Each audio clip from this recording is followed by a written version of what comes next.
mais qu'il est devenu difficile de parler librement. Et je mets volontairement le mot librement entre guillemets, car bien sûr ça n'a absolument rien à voir avec le manque de liberté que vivent tant d'hommes et tant de femmes dans le monde. Il serait même, de ma part, très indécent de comparer notre situation en France à celle de peuples qui souffrent réellement aujourd'hui.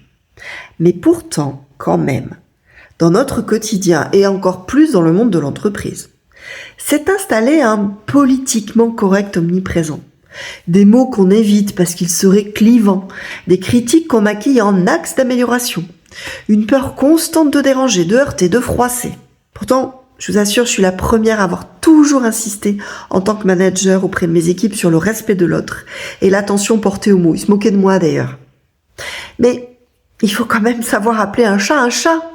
Alors, à force d'ériger la bienveillance ou le politiquement correct en principe absolu, on n'ose plus dire les choses simplement. Qu'un travail est à refaire, qu'une communication est à améliorer, que non, arriver à l'heure, ce n'est pas être has-been, que oui, on oublie parfois de reconnaître les efforts de notre équipe en fin de journée parce qu'on n'est que des êtres humains et qu'on fait des erreurs.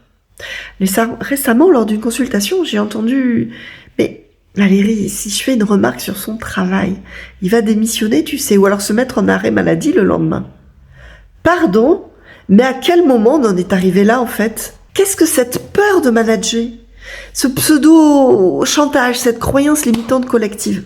Alors oui, si vous êtes injuste, humiliant, cassant ou incapable de reconnaître le travail de votre équipe, alors oui, vous provoquerez ce genre de réaction et vous l'aurez bien mérité. Mais à l'inverse, si vous êtes juste, humain, équilibré, capable à la fois de remercier, de féliciter, mais de dire aussi ce qui ne convient pas, alors je vous assure, vos équipes vont suivre. Être juste, c'est pas être politiquement correct. Je crois même que c'est tout l'inverse.